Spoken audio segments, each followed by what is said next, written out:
Y esto se pongo por acá. Sí. ¿Dudas de la clase pasada entonces, si no de la tarea, de lo que vimos la última vez? De la interacción fuerte, las reglas de Feynman, libertad asintótica, confinamiento. O sea, ya esta última parte ha sido un popurrí de muchas cosas de partículas elementales y el modelo estándar. Eso va a seguir siendo así, las últimas dos clases. Hoy vamos a hablar de varias cosas de la interacción débil.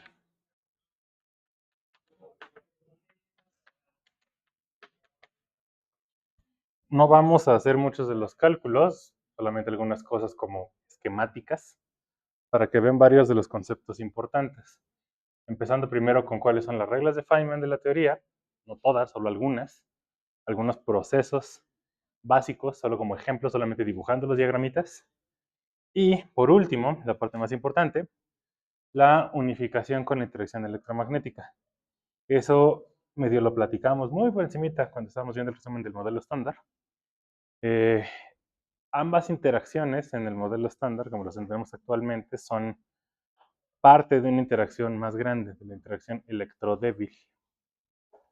Y vamos a ver esquemáticamente cómo es que ocurre esa unificación. Eso también como ejemplo de cómo es eso de que se unifican interacciones y qué significa ya en la práctica.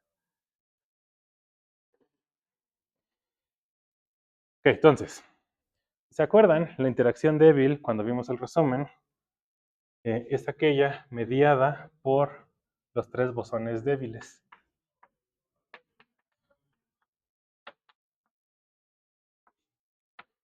El W más y el W menos, que tiene masa igual a 80 gigaelectronvolts por unidades de la velocidad de la luz, tienen carga igual a más o menos 1, la carga del electrón. Y está el bosón débil neutro, el Z, con masa igual a 91 gigaelectronvolts unidades de la velocidad de la luz, y este es neutro, tiene carga eléctrica igual a 0. Entonces son estos tres bosones. Ya de entrada se ve que esta es bastante distinta a como entendimos la electromagnética y la interacción fuerte, porque estos tres bichos tienen masa, a diferencia de los fotones en los gluones, como dijimos, son no masivos. De hecho, como ya están viendo en la tarea de esta semana, el que tengan masa es un problema, porque si intentan agregar un término de masa a un Lagrangiano y una teoría de norma, eso rompe la invariancia de norma. Entonces no es tan sencillo explicar el por qué estos bichos tienen masa. Eso lo vamos a hacer hasta el jueves. Lo que vamos a hacer ahorita es, como hicieron Glashow y compañía en su momento, vamos a simplemente hacer ojos ciegos a, bueno, eso no me importa, y vamos a ver qué sí podemos hacer, qué sí podemos explicar. La otra cosa que tiene esta interacción y por qué la estamos viendo hasta el final es porque es la más, no complicada per se, pero se vuelve complicada porque le habla a todas las partículas. Pues les recuerdo la tablita que hicimos hace varias clases con las interacciones electromagnética, débil y fuerte. Y el cómo es que se hablan entre sí. La fuerte, como ya vimos, únicamente le habla a los quarks, porque son las únicas cosas que tienen carga de color. En términos de la teoría del modelo estándar, en el lagrangiano del modelo estándar aparece únicamente el campo de gluón hablando de los campos de los quarks, solamente los psis que tienen color. No aparece acoplado ni con los psis de los quarks, ni con los psis del electrón, ni de los muones, etcétera, etcétera. La electromagnética le habla a los quarks y a los leptones, a todos los leptones. Como vimos la electrodinámica cuántica, siempre la parte de fermión decíamos es un electrón, es un positrón, pero eso es fácilmente generalizable a incluir todos estos. Simplemente el propagador es el mismo porque siguen siendo fermiones de spin en medio, tienen la misma estructura. Lo único que tenemos que asegurarnos es que sean procesos que conserven todas las cargas que ya conocemos que existen. Y ya. La débil le habla a todas. Importantemente, noten que aquí los neutrinos no han entrado en juego en ningún lado, no han aparecido. Esos aparecen hasta la interacción débil. Los neutrinos son muy importantes en esa. Porque por las reacciones que ya conocemos y la ley esta que propusimos de la conservación del número leptónico, tiene que haber interacciones en las que si hay un leptón siempre venga su neutrino para que se conserve ese número. Entonces, dado esto que está aquí, o sea, bien podríamos escribir el lagrangiano completito, decirles cuáles son las reglas de Feynman y hacer lo mismo que hicimos las otras veces. No es tan sencillo porque el lagrangiano de entrada no se ve tal cual estas partículas, no se ven estos. Está como escrito extraño justamente por eso de la unificación electrodébil. Entonces, en su lugar, lo que voy a hacer es decirles cómo se ven las reglas de Feynman y después vamos medio a masajearlas para ver cómo es que eso se vería en un lagrangiano unificado. Vamos a hacerlo en ese orden. Para eso, vamos a hacer lo que hacen los libros típicamente y vamos a dividir las interacciones, los procesos débiles en dos. Los procesos cargados, que son mediados por estos dos, y los procesos neutros, que son mediados por este. Y vamos a escribir cuáles son las reglas. Entonces, ¿sí todo el mundo? ¿Me siguen con el plan? Bien. ¿Eso fue sí o pregunta? Sí.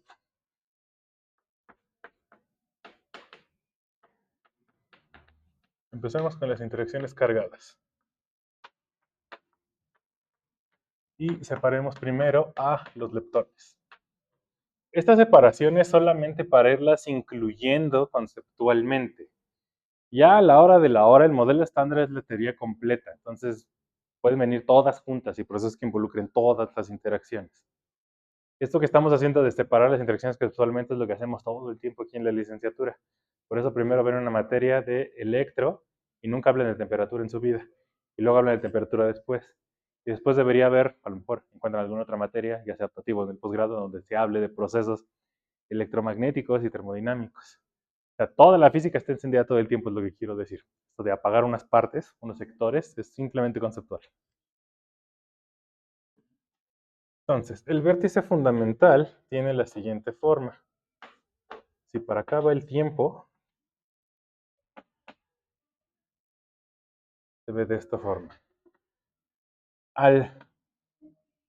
Los bosones débiles los denotamos con líneas así como diagonales, como dientitos.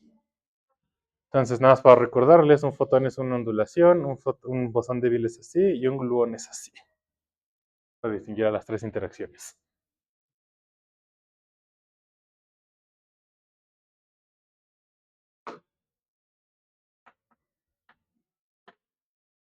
Entonces, por ejemplo, si esta interacción es mediada con el W-, para que se conserve la carga, ¿qué es lo que tendría que pasar? ¿Qué tendría que haber aquí? Algo neutro si esto es con carga, ¿no? Si esto es con carga positiva. Sin embargo, no es así. Resulta que aquí va un leptón, ya sea un electrón, un muón o un tauón, y por acá viene el neutrino asociado a ese leptón.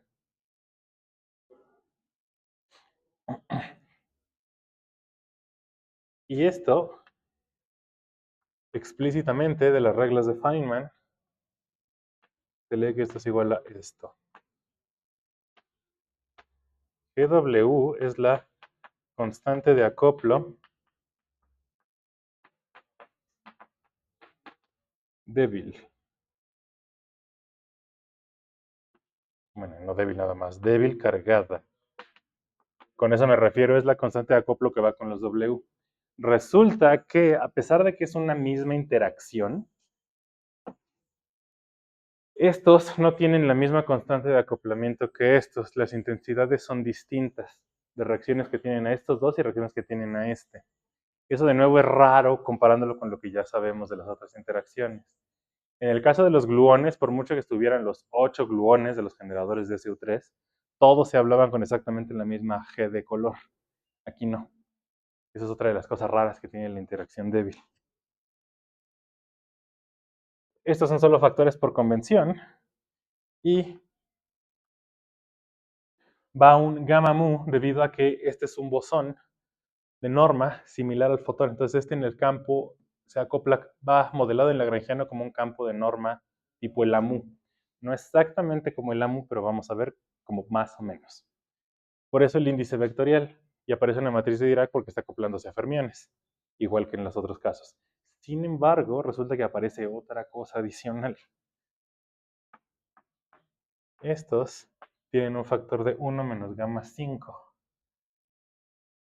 Gamma 5, no me acuerdo si se los definí cuando vimos las matrices de Dirac, o en la tarea por lo menos. ¿Sí? ¿La vimos? Justo. ¿Se acuerdan? Esto era para mostrar si tomaban combinaciones de las gamas, había cosas que sí se transformaban como vector, otras como vector axial, otras como escalar, etcétera, etcétera. Esto hace que esto transforme como vector axial. Más allá de eso, el punto es que no es exactamente un vértice parecido, análogo a los que ya vimos del color y de la electrodinámica. En particular, no es igual al de la electrodinámica, trae este factor extra. Eso va a ser importante en unos instantes. Con este vértice me refiero a que pueden pasar este tipo de tres cosas. Puedo tener yo inicialmente un electrón y que eso decaiga en un neutrino del electrón más un bosón menos. O que tenga yo un muón y eso decaiga en un neutrino del muón más un bosón menos. O un tauón que decae en un neutrino del tauón más un bosón menos. Y pues por supuesto está el análogo con el W más. Eso lo vamos a dibujar también al rato.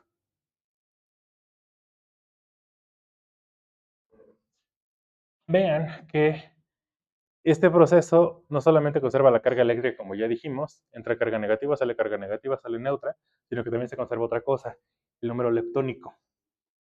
Justo como está entrando un leptón y está saliendo su neutrino, el número leptónico de los dos lados es 1 por aquí y 0 por acá. Entonces 1 igual a 1, se conserva.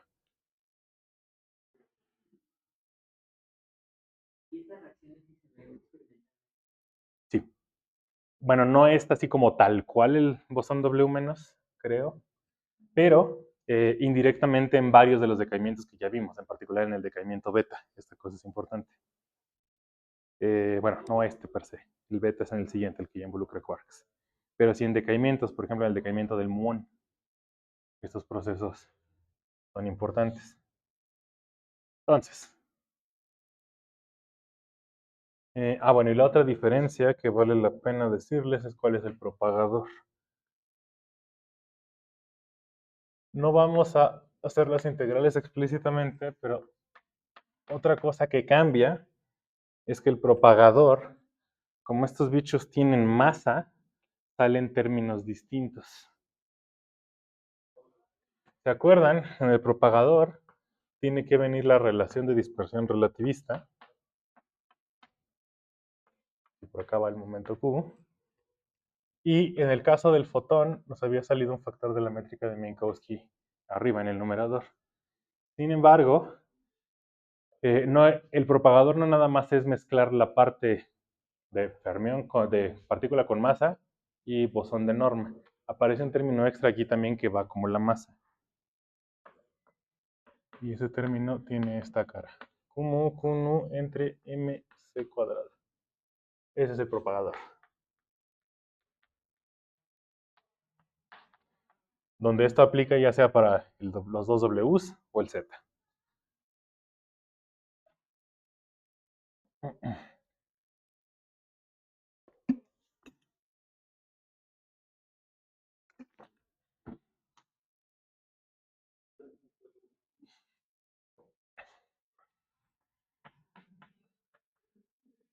Ok, entonces, más allá de esas diferencias, los procesos son muy similares, los que pueden ocurrir. Por ejemplo,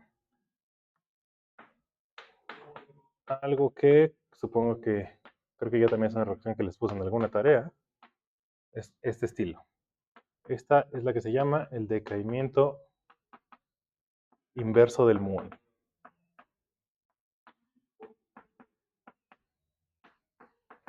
Donde yo empiezo con un neutrino del muón y un electrón, y termino con un muón y un neutrino del electrón. La reacción se puede, conserva carga eléctrica, conserva número leptónico, tanto muónico como electrónico. Es uno de los dos lados, uno de los dos lados. Ok. Pensando que ese es el único vértice O sea, bueno, son tres vértices, para esta y para esta. ¿Cómo sería el diagrama? Las patas iniciales son de neutrino y de un electrón. Entonces por acá entra carga eléctrica, por acá va el primer momento, por acá va el momento del neutrino. Y las patas que salen tienen que ser la de el neutrino y el muón. Entonces, ¿cómo juntarían esas patas primero? O sea, tampoco quiero poner las etiquetas porque las etiquetas también dan como la respuesta. Si tuvieran que hacer el diagrama más fácil, ¿qué pondrían? Primera opción, como siempre, si son cuatro patas, juntar las cuatro patas en un solo vértice. ¿Eso se puede hacer? No, porque el diagrama nada más, el vértice es de tres patas, eso no se puede hacer. Pero sí puedo juntar esta con esta y esta con esta, ¿no? Entonces sí puedo hacer esto y esto, ¿no? Siempre y cuando, ¿qué cosa? ¿Qué tiene que salir de aquí entonces? El bosón W sale y se puede llegar acá. Entonces por aquí vendría un W menos, para que el momento Q se mueve. Bueno, te digo para dónde. Ahora, las otras patas que tendrían que ser las partículas que salen, el muón y el neutrino del electrón. ¿Puedo ponerlas yo como yo quiera? ¿Por qué razón? Cada leptón tiene que ir con su neutrino. Entonces, si aquí viene el electrón, para que saque el vértice, por acá tiene que salir su neutrino. Y si aquí viene el neutrino del muón, ¿qué tiene que salir de aquí? El muón.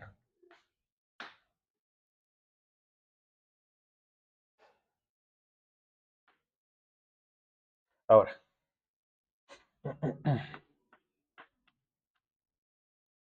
esta flechita es la que usábamos en los ejemplos anteriores únicamente para denotar flujo de momento.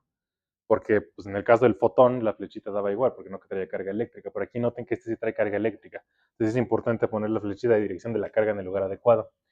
Si acá está entrando carga eléctrica y ahí está saliendo carga eléctrica, esta flechita de carga eléctrica, ¿para dónde tiene que ir? Para allá. Por acá va momento Q y carga Q.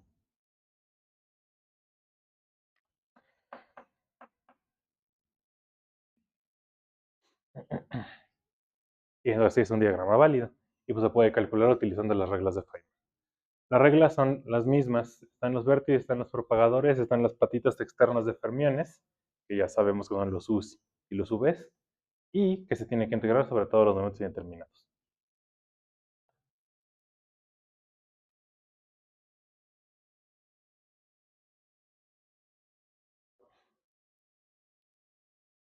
Bien.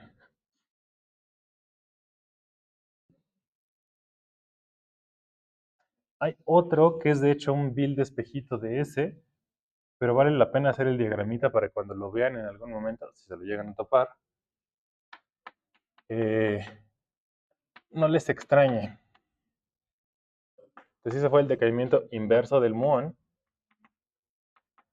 Déjenme poner ahora sí tal cual el decaimiento del muón.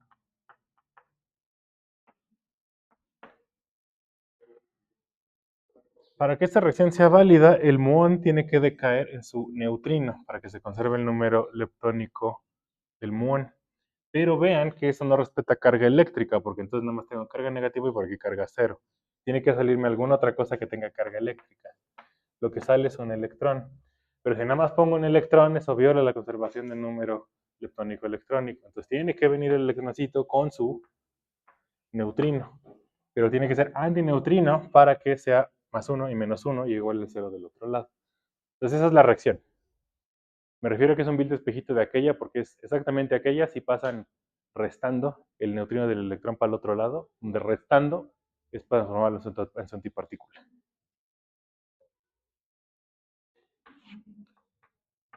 Entonces, este lo quiero ver porque no hemos visto ningún decaimiento per se y los dibujitos son ligeramente distintos. Pero las reglas siguen siendo las mismas, nada más para distinguirlo de estos procesos que son más como de dos partículas al inicio y dos partículas al final, se dibuja ligeramente distinto. Entonces recuerden, en nuestras convenciones el tiempo va apuntando siempre para arriba. Entonces aquí abajo tienen que estar las partículas iniciales y acá arriba tienen que estar las partículas finales. hay 3 partículas finales aquí y una sola partícula inicial. Entonces, al inicio yo solo tengo que tener una sola patita del muón. Pues por acá va carga eléctrica y por acá va el momento 1. Llega y hay una interacción. De ahí tienen que abrirse las 3. Tienen que salir los 3 productos, las 3 patitas finales. Si yo tengo un muón y aquí tengo un vértice, de acuerdo a la regla de Feynman, que tiene que salir de aquí. Un neutrino de su muón y el bosón W. Se supone que lo pongo por acá. Y de hecho, para que quede en la longitud, voy a poner eso hasta acá.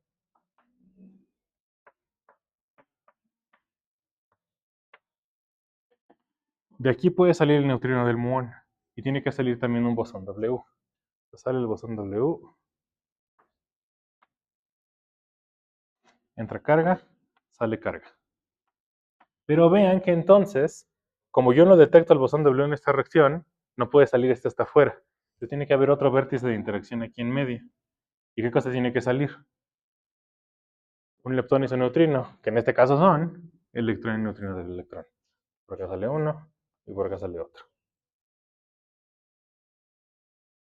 Entonces, por ejemplo, por acá pongamos el electrón, por acá el momento P3, por acá el momento P4 y por acá el antineutrino. ¿Sí? Entonces vean que nada más lo dibujé como raro, como de lado extraño, justamente solo por la dirección del tiempo. Pero vean que sigue siendo muy parecido a aquel de allá. O sea, las partículas que conectan en los vértices son las mismas. Entonces, bueno, así los diagramas es como en diagonal. Esos los van a ver en los libros y representan decaimientos. Solo por eso, solo por la dirección del tiempo. Al final, nunca se les olvide que no es que esto pase aquí en el espacio de posiciones, en el espacio-tiempo. Esto no es más que una representación gráfica de las integrales que se hacen en momentos.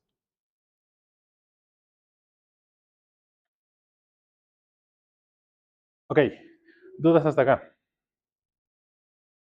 Entonces, como ven, funciona todavía todo muy parecido, solamente con la restricción de, pues ahora tengo neutrinos y tengo que asegurarme que se conserven los números leptónicos. Bien, lo siguiente son todavía las interacciones con carga, pero ahora involucrando a quarks. Recuerden, la interacción débil también le habla a los quarks.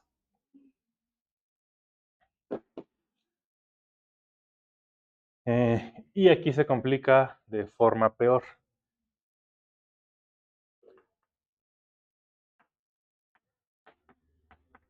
Para leptones, la interacción débil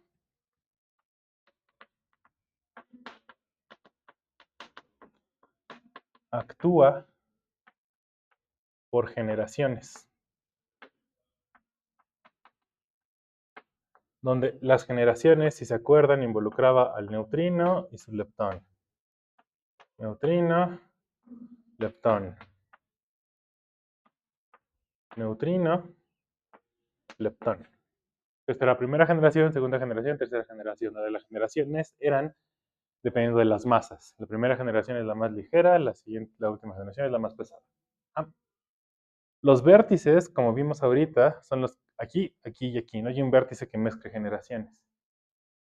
En los quarks no pasa eso.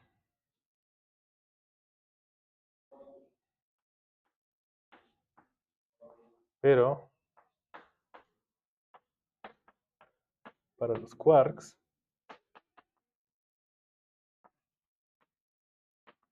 mezcla generaciones.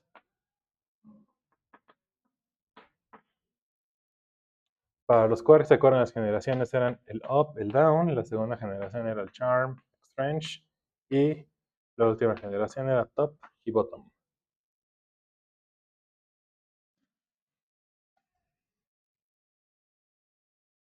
Los vértices débiles de quarks pueden mezclar a todos entre sí.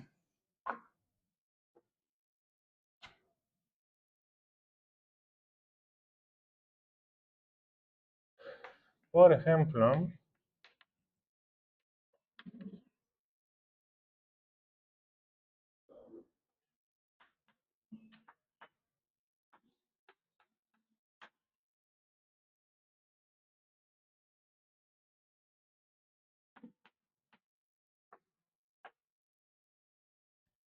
eh, un vértice posible es este, donde está mezclándose el down con el up. Ese sí respeta generaciones, sería como el análogo de este. Recuerden que tiene que conservarse varios números. En particular tiene que conservarse la carga eléctrica. Es muy importante que cuando escriban un vértice, la combinación de quarks que estén tomando conserve carga eléctrica. De este lado tengo que esta es carga -1. Por acá acuérdense que estos tienen carga eléctrica fraccionaria, pero justamente mezclan estos de forma tal que sí da. Este tiene carga igual a 2/3 y este tiene carga igual a -1/3. Entonces empiezo con un -1/3 y al final termino con -1/3 también. Así conserva carga eléctrica. Y esta cosa, en los diagramitas de Feynman, va como la constante de acoplamiento del W multiplicado por gamma mu multiplicado por 1 menos gamma 5 otra vez. Hasta ahorita sería básicamente el mismo vértice, pero resulta que hay más. La interacción débil actúa con intensidades distintas sobre leptones y sobre quarks. Cuando actúa sobre de quarks, trae un factor de coseno de un teta c, donde teta c es de color. Ahorita les digo cuánto vale esa cosa. Hay otro vértice válido que sí mezcla generaciones. Por ejemplo, puedo tener un quark strange al inicio que decae en un quark up y un bosón menos. De nuevo, calculen la carga eléctrica, verán que se conserva la carga eléctrica y esto es igual a menos y veces la misma constante de acoplamiento con los mismos factores de normalización multiplicado por gamma mu 1 menos gamma 5 y este va multiplicado por el seno de ese mismo teta c.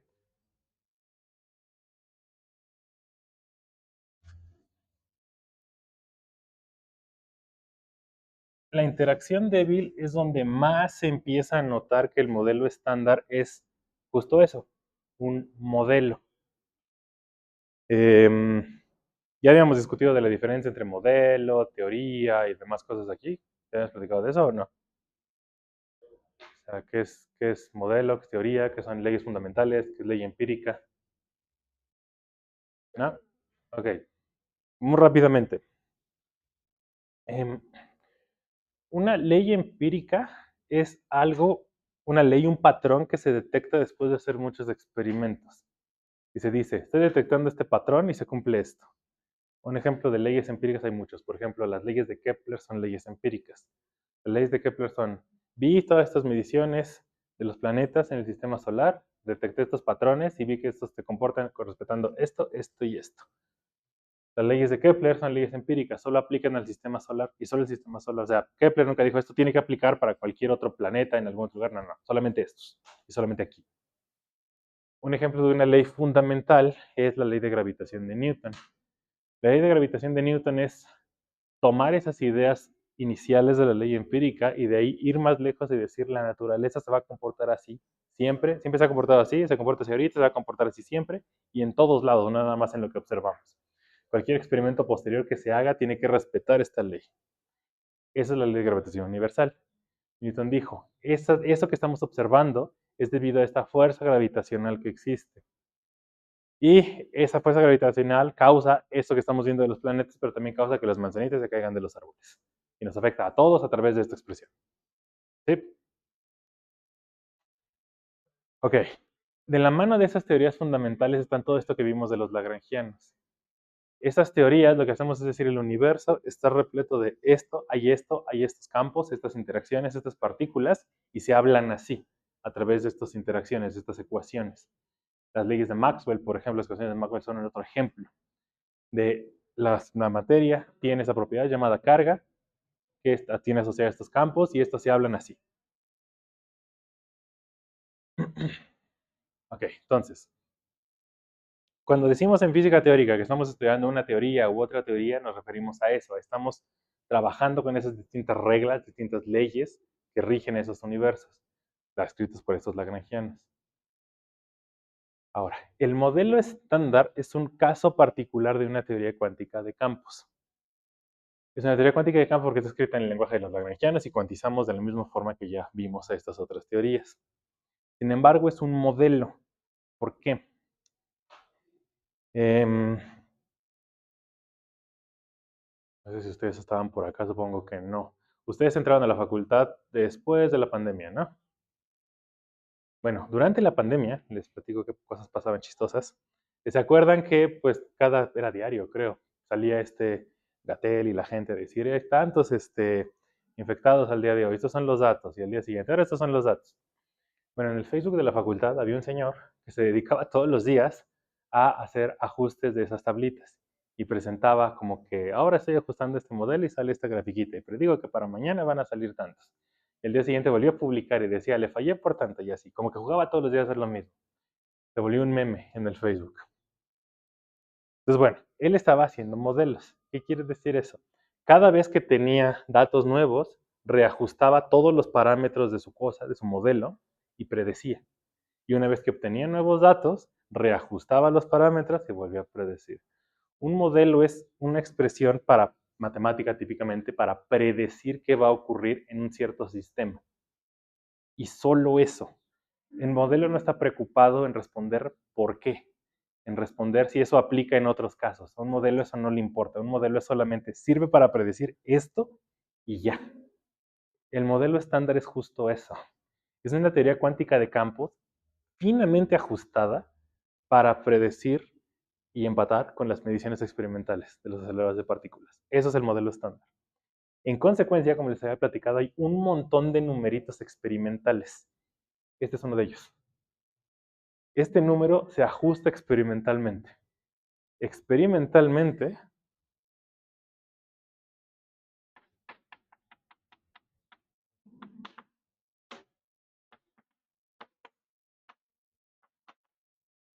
ese θc es más o menos 13.15 grados.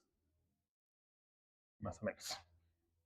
Y no es el único. Ahorita en un rato va a salir otro ángulo que también se ajusta experimentalmente. O sea, hay un montón de cosas finamente tuneadas. Hablábamos de las masas vestidas de las partículas, la masa del electrón, la carga del electrón, todos esos datos de referencia son cosas que se tienen que meter a mano con mediciones para que el modelo pueda predecir cosas. Sin esos datos a mano no puede. Y esos datos a mano, como estamos viendo, no son constantes fundamentales de la naturaleza. O sea, no es como la constante de gravitación en la ley de gravitación, por ejemplo, que era un número que se ajustaba una vez con un experimento y ese número ya aplicaba para todos los experimentos. Aquí estamos viendo que ninguno, según vimos la vez pasada con la renormalización, ni la carga eléctrica ni las masas de las partículas son cosas fijas. Son cosas que cambian con la escala energética. Entonces no son constantes fundamentales per se.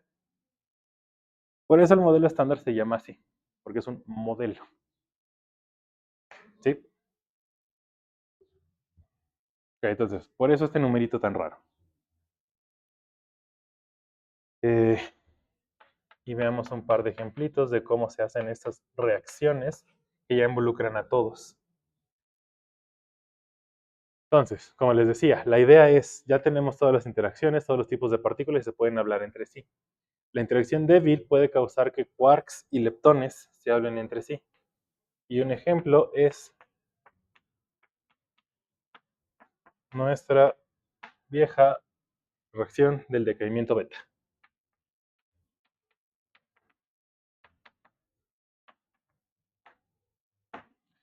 ¿Se acuerdan que al final redujimos el decaimiento beta a una expresión de este estilo? Y un neutrón decae en un protón, neutrino y el electrón. Entonces, no vamos a hacer un diagrama de esto per se. Esta siempre la modelamos como indirectamente.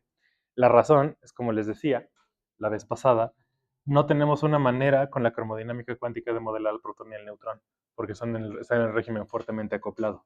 Entonces no tenemos manera de probar cosas de estas. Solamente como que, a grosso modo, podemos decir, estos están formados por quarks y a los quarks les pasa esto. En este decaimiento, lo que ocurre es lo siguiente. ¿Se acuerdan que habíamos dicho el neutrón y el protón están formados los dos por 3 quarks. Y como eran de la familia ligera, habíamos dicho, estos los podemos explicar únicamente hablando con los quarks up y down, con la primera generación. Entonces, ¿se acuerdan de todas las combinaciones? Habíamos visto que un neutrón se podía formar con un up, un down y un down. Eso hace que tenga carga neutra y tenga la extrañeza adecuada. En un decaimiento beta lo que está ocurriendo es que uno de los dos down está cambiando un up. Cualquiera.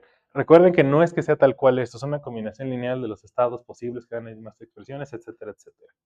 Pero como que esquemáticamente uno de los down cambia un up. Y si hacen esto, cambia la carga de la partícula. Esto da un protón. En ese sentido es que el decaimiento beta es uno de estos. Un down está cambiando en un up. Pero también está emitiéndose un electrón y un neutrón, y un neutrino. Entonces el diagramita es algo de este estilo.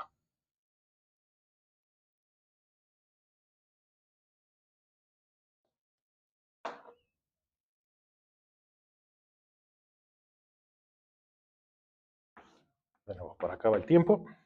Un decaimiento. Entonces empiezo con mi partícula, con mi neutrón. Con neutrón me refiero a está cambiando su quark down a un quark up. Entonces por acá sale el up.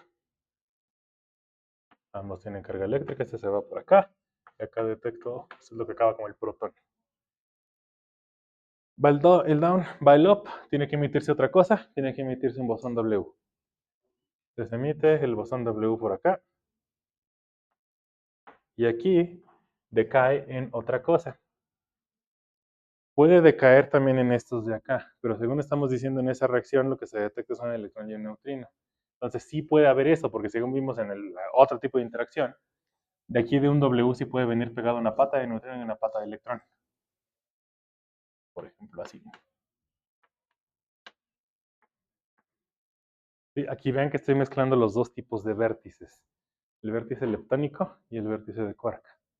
Pero el bosón mediador es el mismo, por eso se pueden conectar.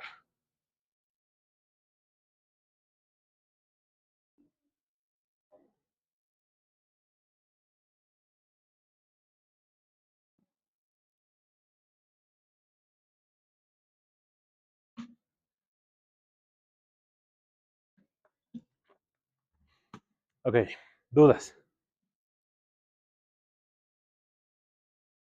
Sí, vamos bien hasta acá. Una pregunta, ¿Mm? es que no sé, pensando bien, pero dijimos que hablando de electrones, eh, el proceso justamente siempre tenía que venir con el electrón y su neutrino Mm, mm, mm. para conservar el número electrónico. Ah, En ese sentido, entonces, ¿por qué sí podemos combinar las partes? Ya desde antes habíamos también hablado de la...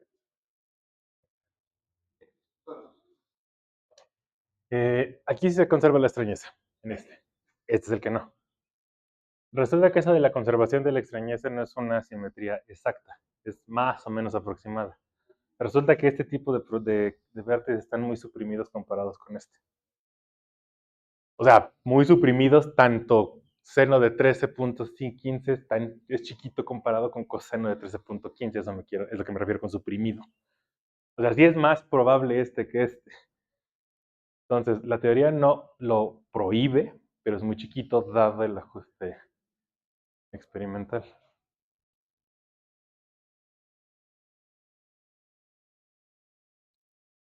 Recuerden, todo eso del modelo del octete y demás era exacto pensando que todas las partículas que estaban ahí metidas tenían la misma masa, cosa que como sabemos no es cierto.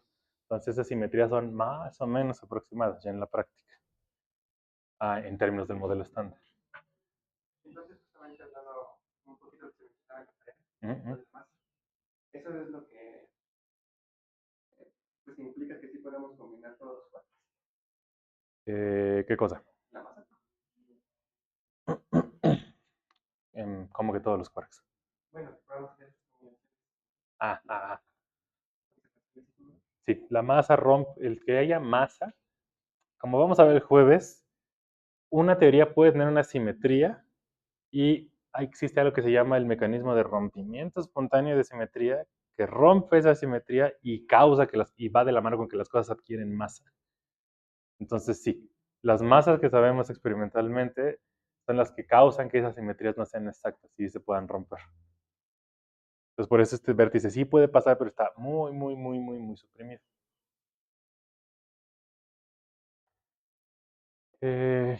Ok, entonces, esas son las interacciones que pueden pasar con los W. Falta qué hace el bosón Z. Y ese trae sus propias complicaciones.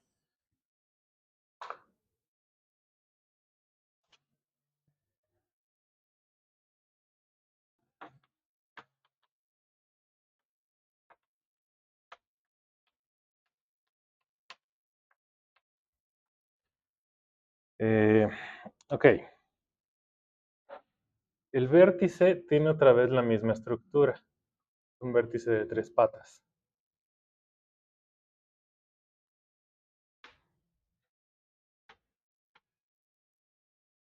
Vamos a dejarlo así. La diferencia es que este bosón no tiene carga eléctrica. Eso significa que para que se conserve la carga eléctrica en el vértice, o estas dos son neutras, o estas dos tienen la misma carga, una entra y una sale. Lo que ocurre en la naturaleza es lo segundo. Tienen la misma carga, las dos.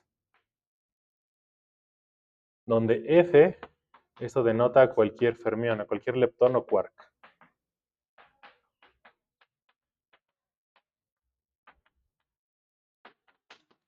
La interacción con Z solamente admite que aparezca el mismo fermión en los dos lados.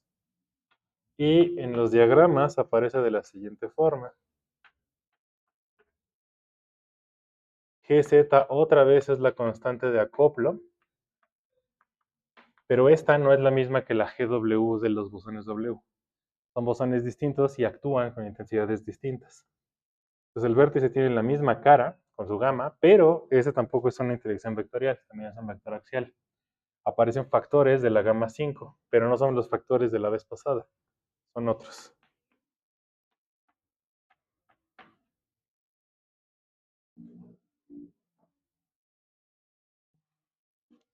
Ok, entonces, primero, ¿cuánto vale la GZ?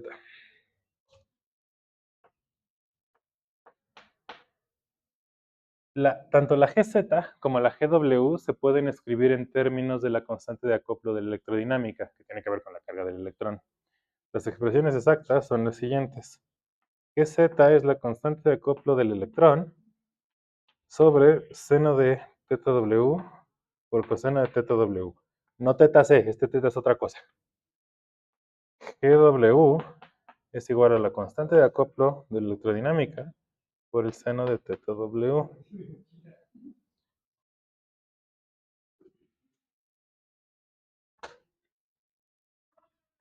Teta W se llama el ángulo de mezcla débil. Y ese, como se imaginarán, también es un parámetro experimental.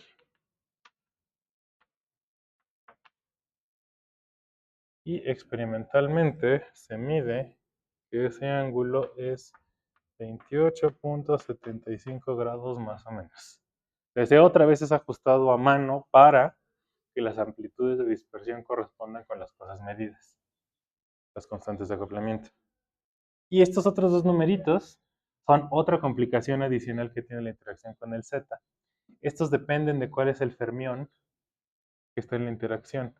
Entonces el vértice es distinto si aquí pongo electrones, si allí pongo muones, si pongo quarks, etcétera, etcétera. Entonces les pongo la tablita. Y CA y CB dependen del fermión.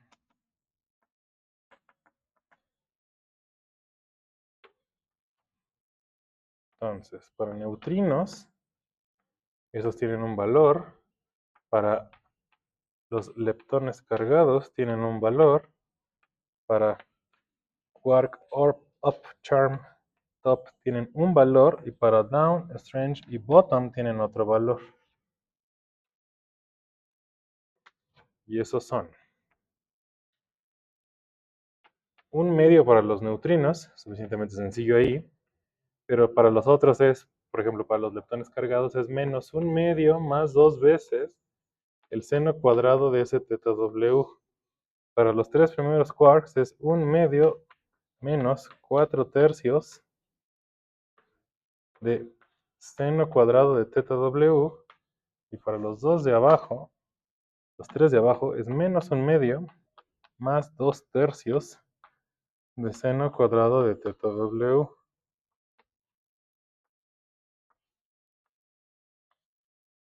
Y para el CA es más fácil, es un medio menos un medio y menos un medio. Entonces, bueno, el punto importante es que esa interacción es más rara por justo esto. Cambia su intensidad, depende de cuáles son las partículas metidas. Importantemente, este ángulo de aquí es exactamente W, es este, que es aquel que aparece allá. Entonces, sí, se fija experimentalmente, pero se fija en muchos sitios. No es nada más como que el factor ese genérico que está ahí general. También tiene que ajustarse y coincidir con estos numeritos de acá. Y estos no vienen de cualquier lado. O sea, estos factores de menos un medio, 2, un medio, 4/3, sí son exactos. Esto viene de la parte de la descomposición de las partículas en la unificación de la interacción electrodébil. Em, básicamente, ahorita vamos a eso. Si tiene cara como de descomposición trigonométrica de algo, eso no es casualidad, es porque eso es lo que está pasando cuando se descomponen la interacción electrodébil en la débil y en la electromagnética. Hay trigonometría ahí en medio, como vamos a ver. ¿Sí?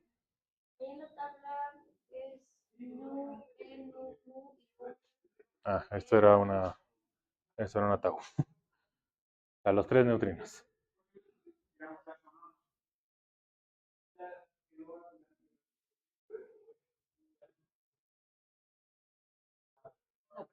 Sí. En general, todos los vértices de la grafeno completo son de 3 patas. O hay uno que sea de 2. De 2 no, de 4 sí. De hecho, vimos un ejemplo de uno de 4 con los gluones. Otros que no he estado poniendo aquí también son importantes, es que estos bosones también son autointeractuantes. O sea, sí puede haber Ws y Zs interactuando entre sí. Entonces también hay vértices de 4 patas de los Ws y los Zs, que no vamos a escribir explícitamente porque no va con los ejemplitos que estamos viendo, pero es importante saber que también existen. Esos se vuelven súper relevantes ya cuando están calculando loops de estas cosas y están preocupándose si esta teoría es renormalizable o no. Y se conoce por qué son de 3 y 4 patas. Bueno, eso viene porque la explicación es porque son exactamente el mismo tipo de teorías. Son teorías de norma. En particular son teorías de Yang-Mills, explícitamente. Y las teorías de Yang-Mills siempre tienen exactamente la misma estructura en cuanto a vértices, en cuanto a productos de campos. Lo que cambia es el grupo de norma nada más. Por eso siempre son ese mismo tipo de patitas.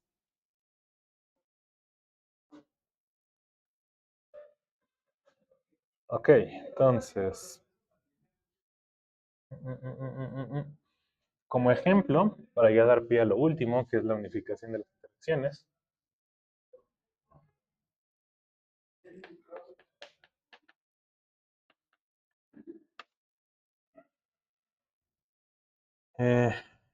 como les decía, todas las interacciones pueden aparecer en un mismo proceso.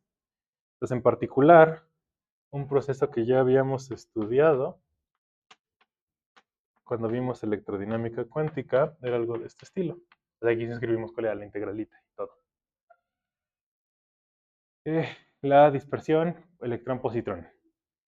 Cuando hicimos ese cálculo, vimos que aquí el diagrama, o uno de los diagramas nivel árbol, era si yo tenía aquí el electroncito, aquí el positrón, la flechita sale, la flechita entra, para de momento, para de momento, para de momento, por aquí va el fotón.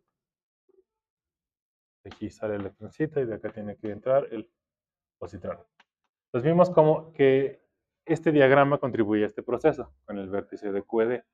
Pero pensando en el vértice que ahora tenemos, el vértice débil, vemos que también hay un diagrama que tiene que ver con la parte débil de la interacción. A tenemos que sumarle el diagramita completamente análogo, pero ahora donde el mediador es el bosón Z. Y es exactamente la misma estructura. Menos, E más, entra, entra, sale, sale, entra E más, sale E menos, sale carga.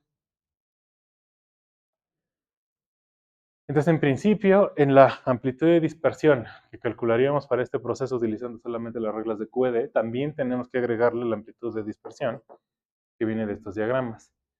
Sin embargo, si se hace la cuenta y se analiza cuánto valen estos numeritos para este caso, se enchufan acá y esto se enchufa acá, verán que este está suprimido por este. O sea, este domina más. Y siempre resulta ser así. La parte electromagnética siempre domina sobre la débil. Ergo, el nombre. Por eso es la interacción débil. Aunque en principio también contribuye, su contribución es pequeñita. Entonces es buena aproximación solamente utilizar esto, que es lo que hace la gente.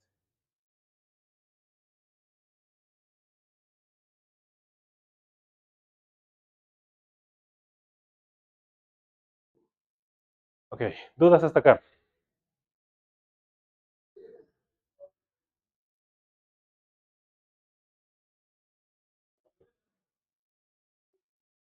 ¿No? ¿Todo bien, todo bien, todo bien? Bien, pues va la parte confusa entonces.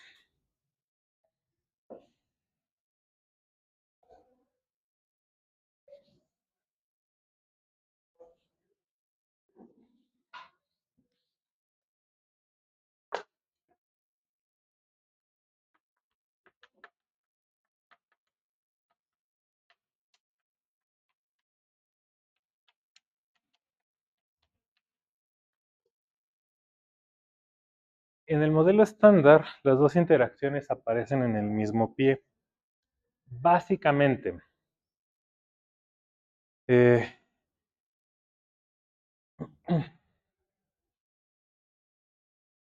ambas, tanto la interacción débil como la interacción electromagnética, en vez de modelarlas cada una como una teoría de norma diferente, las modelamos como la misma teoría de norma. Solamente que ocurren cosas y esa única interacción se acaba dividiendo en estas dos con justamente las reglas que acabamos de ver. Lo vamos a ver en reversa. Lo que vamos a hacer es primero partir de las interacciones que acabamos de ver y ver cómo esas se pueden como factorizar para tratar de englobarlas con las electromagnéticas. La primera pista de que eso se puede viene de aquí, porque siempre van estos dos de la mano, el fotón y el Z.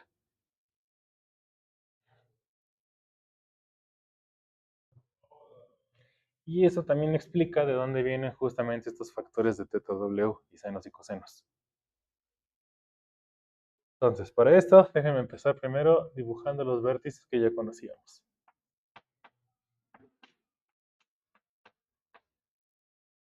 El vértice de la electrodinámica tiene esta estructura. Es menos I veces la constante de acople electromagnética por gamma mu. Y el vértice del W, con ese quiero que empecemos.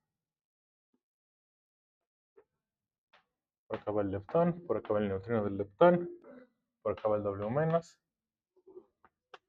Y se contribuye con menos I veces GW 2 raíz de 2 gamma mu por 1 menos gamma 5.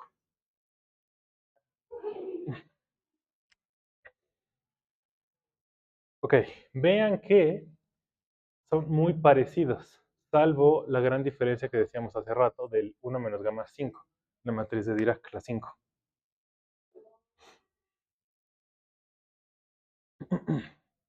La gente de aquel entonces, a Glasgow y compañía, se les ocurrió hacer lo siguiente. ¿Qué tal? Una manera de hacer que estos se parezcan más sería desaparecer ese factor de 1 menos gamma 5 de aquí. Una manera de hacerlo es, como esto en principio siempre va a venir con estas dos patas, y estas dos patas van a traer ya sea o propagadores o patas externas, una forma de hacerlo es escondamos este factor en las patas externas. O sea, aventémoslo para allá. ¿Eso qué quiere decir? Y bueno, nada más para que tampoco la notación sea rara, déjenme ponerle aquí el electrón explícitamente.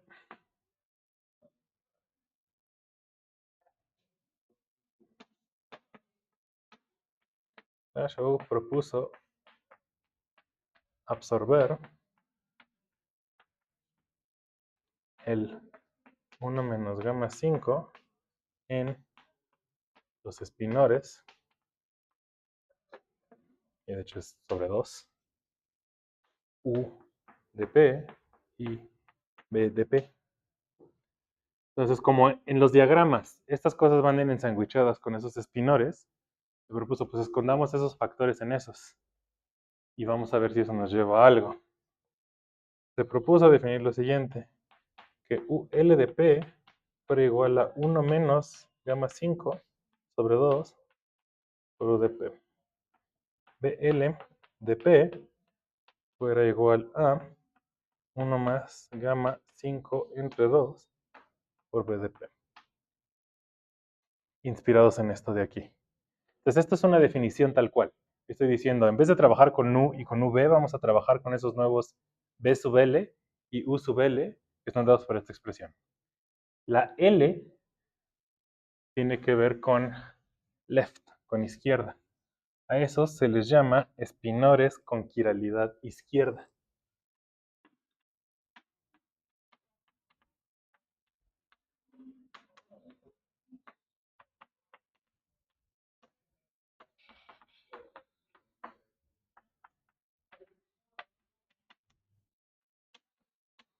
Y análogamente se pueden definir los espinores con quiralidad derecha, que están dadas por estas expresiones. Básicamente lo que ocurre es que se intercambia el signo de la gamma 5, en la expresión.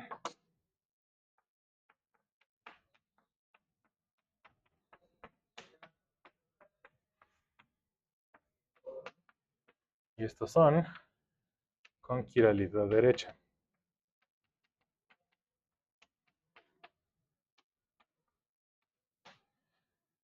Para propuestas de esta discusión solamente piensen en que son nombres, son etiquetas y ya. O sea, esto tiene que ver con lo que platicábamos hace algunas clases de la helicidad, con rompimiento de paridad y otras cosas que no son importantes para los propósitos de lo que vamos a platicar. El único punto es que estamos definiendo espinores distintos en términos de esta gamma 5. Y sus propiedades de transformación en consecuencia son distintas ante rotaciones y así. Eso es todo. Y eso significa la palabra quiralidad. La palabra quiralidad tiene que ver con la palabra mano. Viene de quiro, en griego.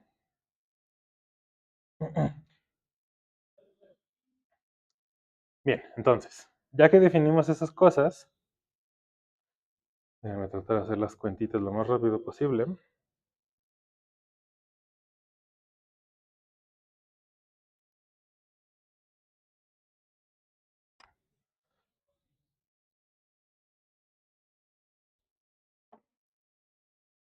Entonces, ¿con qué propósito estamos haciendo esto? Para lo siguiente. Vean que el vértice electromagnético se puede escribir de la siguiente forma, ya agregando los factores de patas externas. Esto tendría que venir con el menos IGE, tendría que pegarle con un U barra y ensanguchar con eso la gama. Donde aquí voy a estar poniendo como subíndice E, que tiene que ver con el electrón nada más, solamente para distinguir los espinores del electrón y del neutrino, que van a ser importantes en los otros diagramas. Entonces, esto de aquí, espero les recuerde al psi barra gamma mu psi que viene del lagrangiano.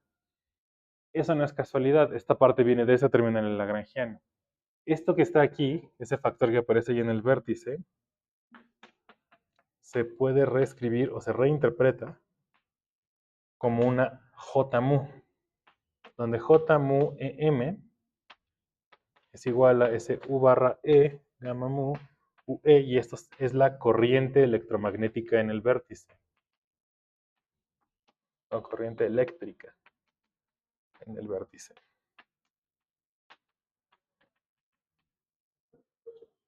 O sea, básicamente dice que en el vértice está fluyendo esta corriente de acá para acá, físicamente, es lo que quiere decir. ¿Sí? Ahora, esto lo estoy haciendo porque lo que vamos a hacer es reinterpretar el otro vértice de aquí también como si fuera una corriente. Este término del 1 menos gamma 5 me está estorbando para que se interprete como una corriente tal cual, pensando en una corriente conservada en el lagrangiano. Pero si se lo aviento al espinor, entonces esto sí tiene cara de corriente conservada. Haciendo un juego similar con este,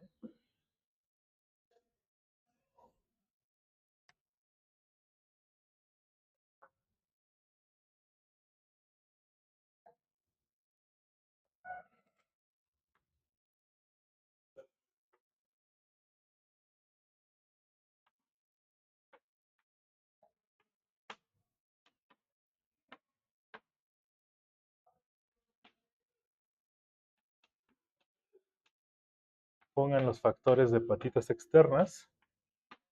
Tendría un espinor del neutrino, un gamma mu, el 1 menos gamma 5 y todo eso lo ensanguicho con un U del electrón.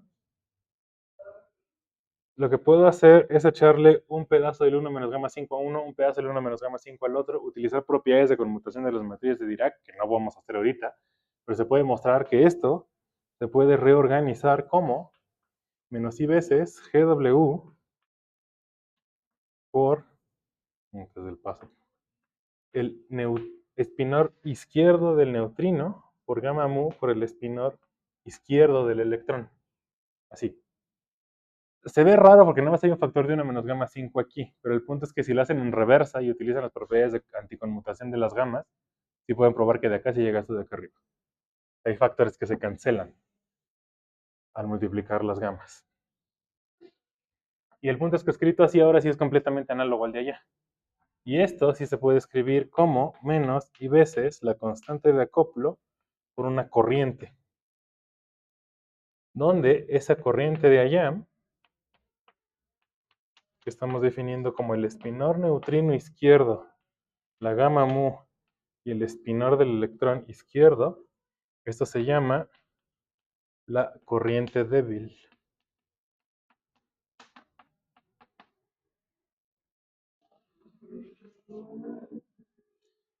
De nuevo, no confundir con la corriente electromagnética. Aquí claramente no. O sea, esto no tiene carga eléctrica y esto sí. Eso es otra cosa. Es una corriente que tiene que ver con la interacción con el W. Por eso el nombre. Y aquí todo el punto es que importantemente solamente acopla, esa corriente solo acopla con este tipo de espinores. Con los espinores, los izquierdos. De acuerdo a la factorización que acabamos de hacer, no acopla con los derechos.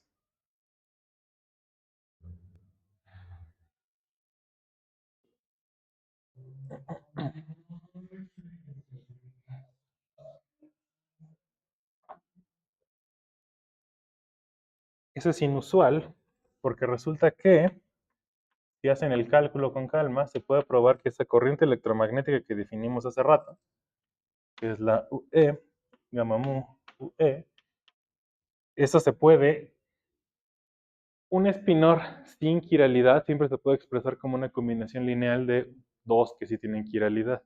Entonces, en esa sustitución aquí, pueden probar que esto es exactamente igual a los espinores izquierdos más los espinores derechos. Esto es una manera de descomponer al espinor en dos estados distintos, estados izquierdos y estados derechos. Esta factorización que estamos haciendo lo que nos permite entender es que la interacción débil solamente le habla a la componente izquierda, mientras que la componente electromagnética le habla a las dos indiferentemente.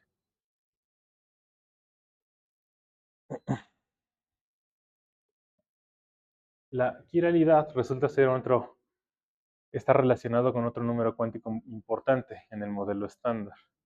que no era obvio que existía, pensando solamente en la interacción electromagnética, justo por esto, porque la electromagnética no lo nota, tampoco la fuerte, solo la débil lo nota.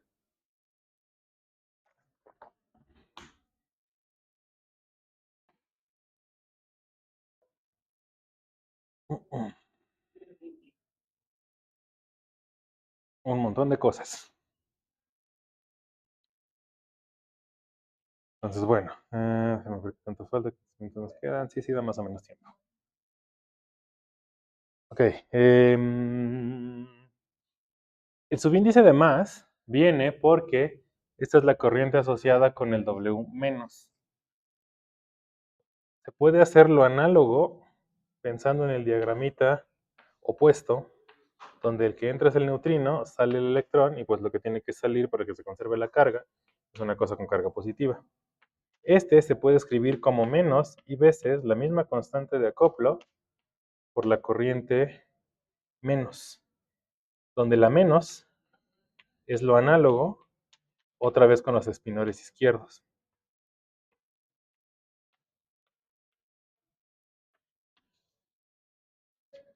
Entonces tenemos corriente débil positiva y corriente débil negativa.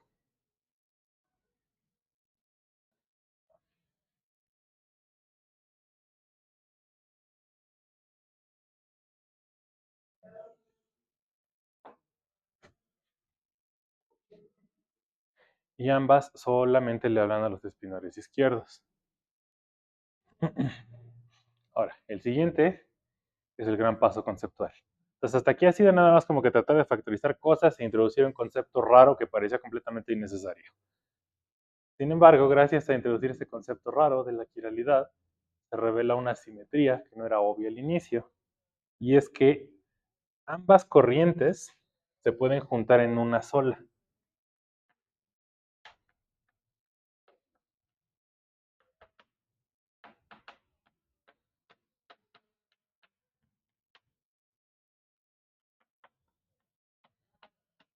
Se pueden expresar como lo siguiente,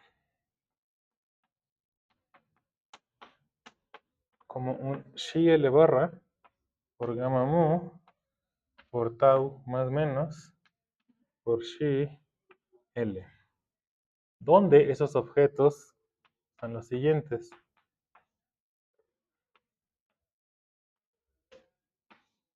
Con xi L estoy pensando en un espinor, una cosa más grande que tiene dos componentes de espinor, los componentes del neutrino y los componentes del electrón, como si fueran ambos del mismo estado del mismo campo de esta cosa, izquierda, donde la L significa que estoy tomando la componente izquierda de acá y la componente izquierda de acá. Y esos objetos tau más o menos que salieron de allá son matrices que actúan sobre este espacio de componentes de espinores. Y no son cualquier matrices. Son nada más y nada menos que las matrices de Pauli, las que dan la combinación adecuada. Esas. Sigma X, sigma Y son las matrices de Pauli.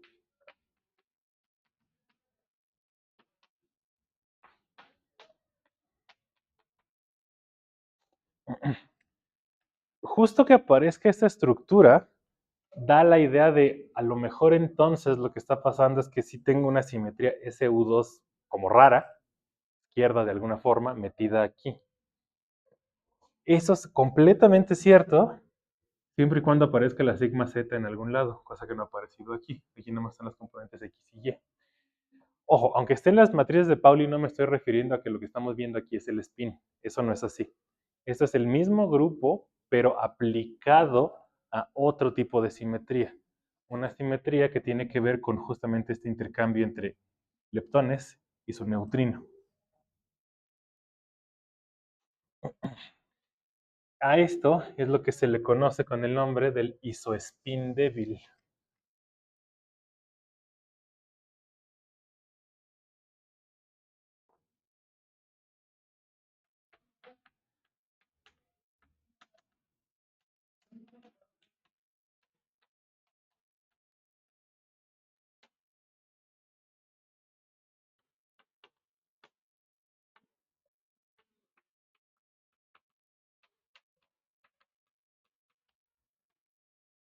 Ese es el isospin en el contexto actual del modelo estándar.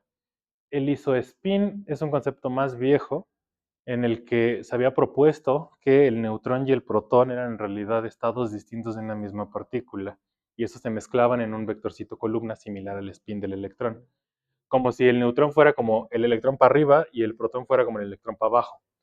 No resultó funcionar para modelar a los núcleos, pero justamente después de esta propuesta de la interacción débil fue que resurgió esa misma simetría SU2, pero a este nivel.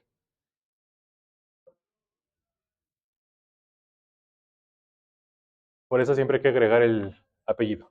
El isospin débil, no el isospin nuclear original. Ok, entonces, suena que la componente del spin que falta, del isospin que falta, la componente Z, tendría que ver con el bosón Z, ¿no? Digo, hasta la letra está ahí puesta para nosotros. Resulta que casi. Ahí es donde viene la unificación. No funciona nada más pensar en la carga Z. Como les decía, el Z siempre viene con el fotón.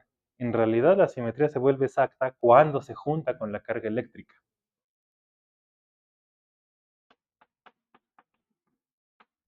Al juntar la sigma Z restante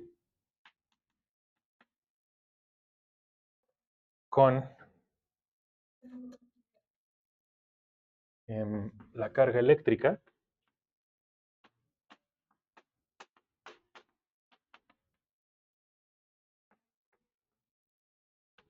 se define lo siguiente.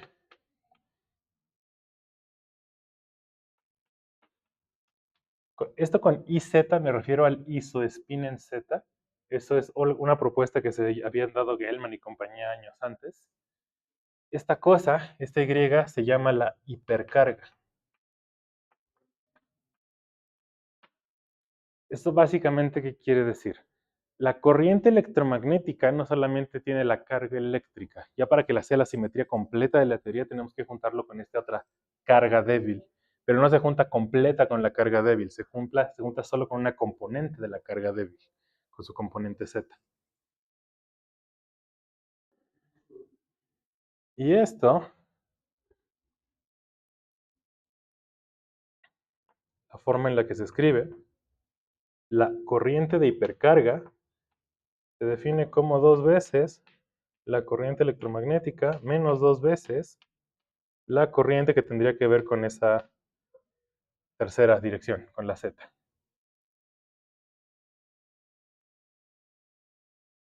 En términos de teoría de grupos, lo que acaba pasando es que la teoría de norma asociada, el grupo de simetría es SU2 U1, donde a este se le agrega un sufijo para recordar que este solamente actúa sobre las componentes izquierdas, en esto que dijimos de acá. Este es el grupo que está asociado al isospin, y esta es la parte que está asociada a la hipercarga. Cuando decimos que el grupo de simetría del modelo estándar trae un 1, ese 1 rápidamente decimos, eso tiene que ver con el electromagnetismo. Pero ya en serio, no solo con el electromagnetismo. O sea, no es que estén las tres separadas. Estas dos vienen juntas. De esa forma.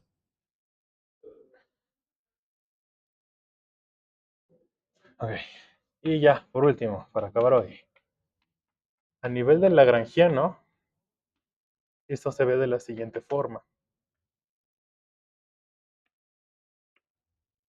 En el lagrangiano viene en términos de este estilo. Viene menos i veces la constante de acoplo por cosas que tienen que ver con la primer componente de la carga asociada a este grupo por un bosón W1, más la segunda componente de esa carga, de esa corriente, la corriente débil, por el bosón 2, más la tercera componente de esa corriente por el bosón 3, más una G' entre 2, acoplado a la corriente de la hipercarga con otro bosón B. Estos son los campos que aparecen en el lagrangiano. Estos. Aparecen, sí, 4 campos vectoriales, un B y 3 de estos Ws. Y típicamente estos 3 se engloban en uno solo, pensando en este grupo de simetría, y este está asociado a SB. O sea, este sí está asociado a una teoría Yang-Mills U1 y este está asociado a una teoría Yang-Mills SU2. Son tres porque se acuerdan, los tres generadores de los generadores de son tres. Es tridimensional. Parametrizados justo por esos bichos de allá, las matrices de Pauli. Entonces, todo el punto es que así es como salen en el Lagrangiano. En el Lagrangiano no sale directamente el AMU, no sale directamente el campo electromagnético. El campo electromagnético está aquí adentro.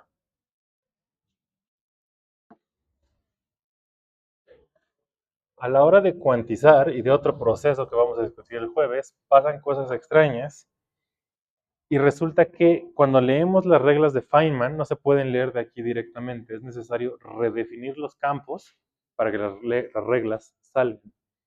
Y esas se leen de la siguiente manera. Lo que acaba ocurriendo es que el AMU, el campo del fotón, acaba dado por una combinación lineal del W3 y el BMU.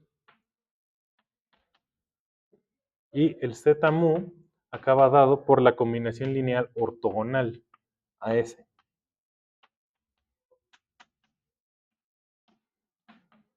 Cualquier combinación lineal ortogonal funciona. Como es un espacio dos-dimensional, una forma de hacer dos cosas linealmente independientes es usar seno y coseno, como en polares. ¿Sí? Donde este ángulo a esas alturas nada más pues es cualquier combinación, la que sea. A nivel de la teoría, cualquier teta funciona. Cualquier teta me da las reglas de Feynman adecuadas. Entonces el teta, ¿cómo se fija? Como dijimos hace rato, con el experimento. El experimento es el que me dice cómo es la combinación lineal ya una vez que separo la interacción electrodébil en débil y eléctrica. Entonces, como muy esquemáticamente, es así como ocurre lo de la unificación. Así se ven en el lagrangiano y a la hora de pasan cosas, se desdoblan así. Y al final estas, recuerden, estos únicamente le hablan a la parte izquierda. Estos de aquí. Y ese AMU es el que también está en la parte electromagnética y le habla a los electrones. Y, ese AMU ya es el del fotón. Ahora sí. Entonces, más allá de las expresiones y así, como que lo que quiero es que como conceptualmente sí les quede la idea clara. Es la interacción débil, siempre venía de la mano de la electromagnética, en particular el Z y el A. Eso dio pie a tratar de factorizar las reglas, las interacciones, para tratar de hablar de ellas en términos de una teoría más grandota.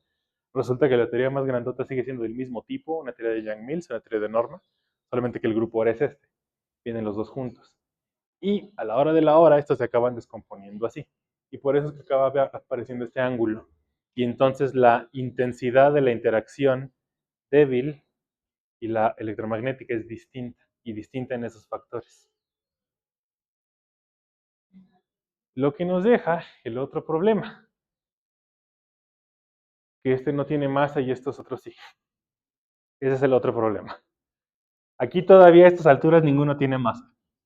Entonces hasta ahorita todo funciona si suponemos que ninguno tiene masa. Falta el problema de, ok, pero ¿por qué si tienen masa estos otros tres y el fotón no? Y de eso vamos a platicar el jueves. De los rompimientos espontáneos de simetría y el bosón de Higgs.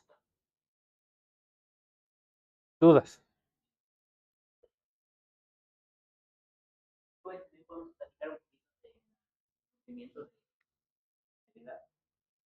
de Bueno, o sea, justo eso pasa cuando pasas de acá para acá. De entrada, la teoría escrita sinoesquiral junto con el proceso de Higgs y esta descomposición que les estoy platicando es que acaba pasando esto de solamente unos le hablan solo a los izquierdos y otros no. O sea, si quieren podemos tratar de hablar un poquito más de algunos detalles más, pero es más o menos eso, básicamente. Entonces, si no hay más dudas, nos vemos el jueves ya para platicar de su último.